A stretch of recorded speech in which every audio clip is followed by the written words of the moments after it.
Phoenix Chess Academy. Assalamualaikum dan hai kepada semua pencatur.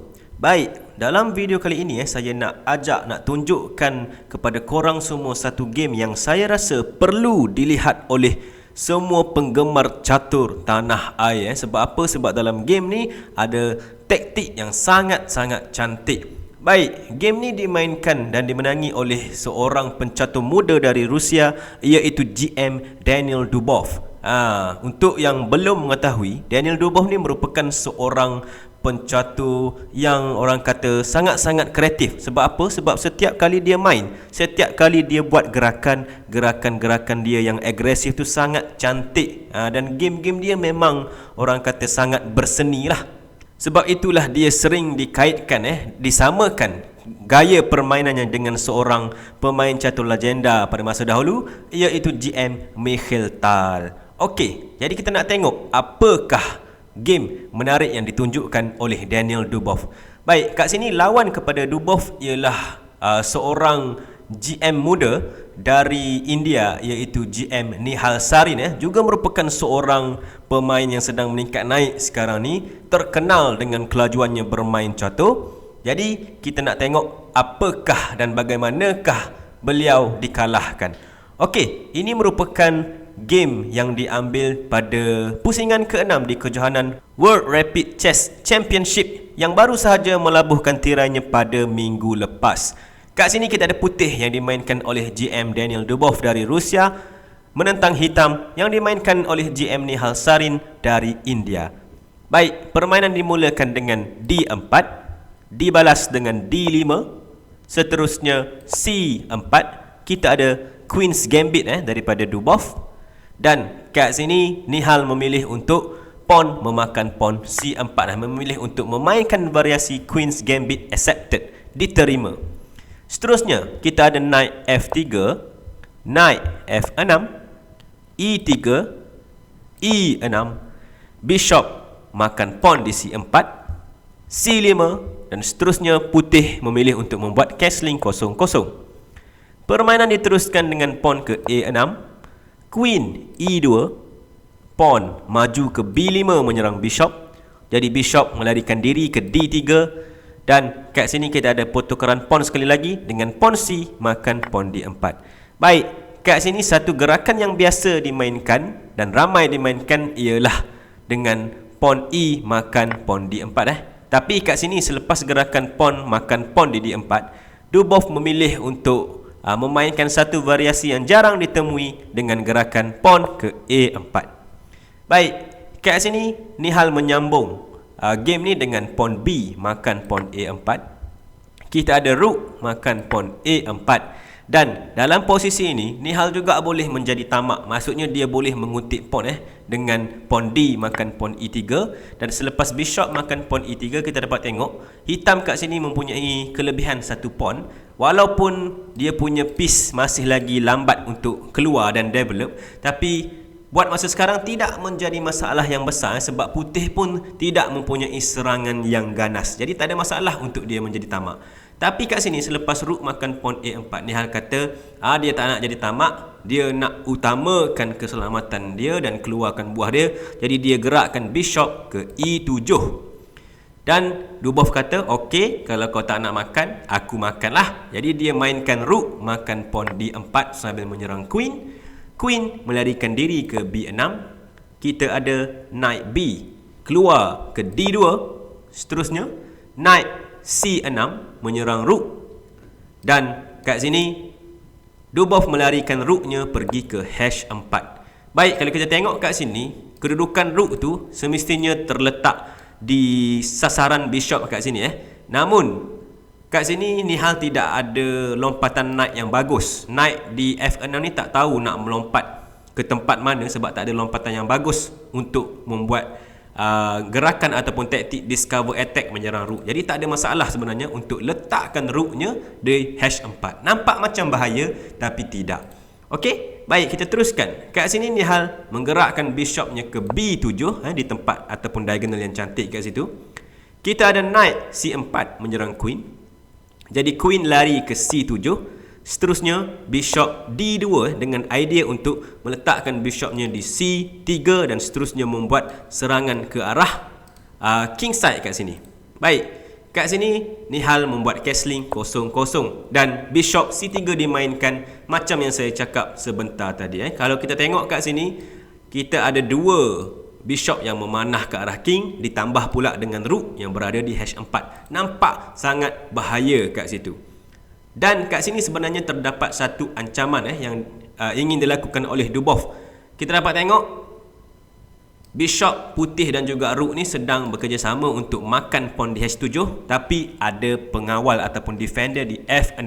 Jadi ancamannya ialah untuk bishop makan knight, sebenarnya menghilangkan knight ni, dan seterusnya pawn H7 akan menjadi percuma untuk dimakanlah. Itulah serangan dia. Jadi kat sini G6 telah dimainkan oleh Nihal Sarin untuk menutup serangan tersebut. Dan kat sini terus Dubov menggerakkan knight dia pergi ke G5 dengan idea untuk menambah serangan ke atas pawn di H7 lah. Baik, di posisi ini Nihal telah membuat satu blunder. Nihal telah membuat satu gerakan yang sangat salah yang menyebabkan permainan ini terus tamat. Ya, terus tamat baru sahaja move ke 18, tapi permainan tamat dengan dalam masa yang sangat-sangat singkat sebab Nihal telah membuat blunder. Apakah blunder tersebut? Itulah gerakan knight ke D5. Inilah gerakan yang telah dimainkan dan ini gerakan yang sangat salah. Kenapa? Baik, kita tengok kat sini kenapa Nihal mainkan knight ke D5. Sebabnya kat sini Nihal kata, kalaulah putih ataupun Dubov membuat gerakan macam rook makan pawn H7, ini gerakan yang tidak bagus sebab dia boleh membalas dengan knight makan bishop C3 sambil menyerang queen. Jadi selepas pawn B makan knight C3, bishop boleh makan knight di G5 menghilangkan pengawal ke atas rook. Jadi rook tu pun dalam bahaya. Sudah semestinya kat sini bishop boleh juga nak makan pawn di G6. Sebab apa? Sebab kat sini hitam tak boleh pawn F makan bishop. Sebab kalau pawn F makan bishop G6, sudah semestinya rook akan makan queen di C7 secara percuma.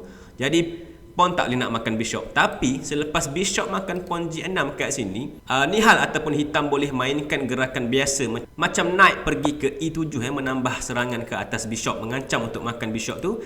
Dan ini tak ada masalah untuk hitam sebenarnya. Dan hitam pun mempunyai kelebihan satu mata kat sini.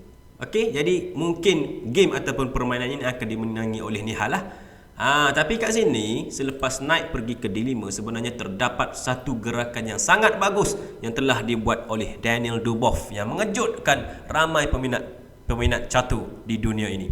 Okey, seperti biasa saya bagi masa korang untuk pause video ni kejap dan cari apakah gerakan terbaik untuk dibuat oleh putih kat sini. Silakan. Gerakan yang saya maksudkan adalah satu gerakan cantik dengan membuat pengorbanan queen.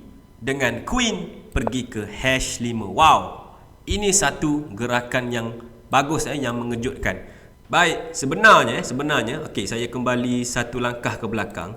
Selepas Nihal membuat gerakan knight ke D5 ni, Daniel Dubov telah menunjukkan reaksi terkejut. Dia macam terkejut, apa hal kau buat gerakan macam ni? Lepas tu dia ambil 2-3 saat je untuk fikir, terus dia letakkan queen dia dekat H5.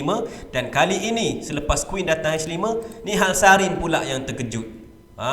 Jadi kat sini sebenarnya kita dapat tengoklah Nihal Sarin dia tak perasan dia buat blunder, dan selepas itu barulah dia menyesal. Alamak, kenapa aku letak knight kat sini? Okey, mari kita tengok kenapa queen H5 ni bahaya dan kenapa selepas gerakan queen H5 ni terus Nihal Sarin menyerah kalah dan resign. Okey, kat sini sudah semestinya korang akan nampak ada ancaman checkmate. Queen nak pergi checkmate di H7 sambil dibantu oleh knight ataupun rook kat situ. Jadi tak ada apa-apa yang boleh mengawal ancaman ni lah. Kalau kita tengok kat sini contoh, kalau pawn makan queen di H5, semestinya ini checkmate satu langkah dengan bishop makan pawn H7, checkmate kat situ. Okey, kita kembali ke sini selepas queen H5. Macam mana pula dengan knight pergi ke F6, cuba untuk menyerang queen dan cuba untuk mengawal pawn H7. Semestinya kat sini putih boleh mainkan bishop makan knight di F6 menghilangkan pengawal tersebut, dan kita dapat tengok ancaman masih lagi ada. Kalau bishop makan bishop F6, sudah semestinya queen boleh makan pawn D7. Ini adalah checkmate juga. Okey, sekali lagi kita kembali queen ke H5 kat sini. Baik, macam mana pula kalau bishop makan knight G5? Ancaman masih lagi ada dengan queen makan pawn H7, pun tidak memberikan apa-apa. Sekali lagi kita kembali H6. Macam mana pula kalau H6?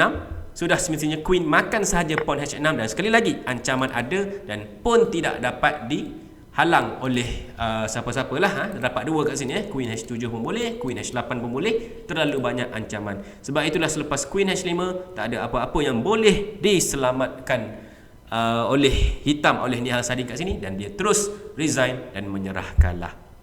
Baik, itu sahaja game untuk hari ini. Sangat pendek, sangat ringkas saja sebab 18 move je.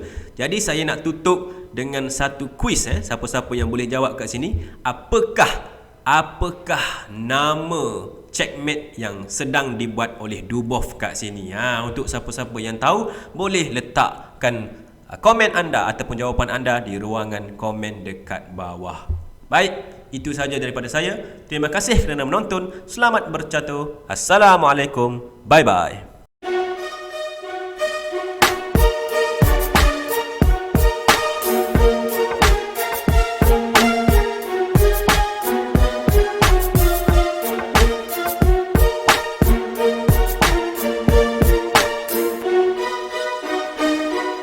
X Chess Academy.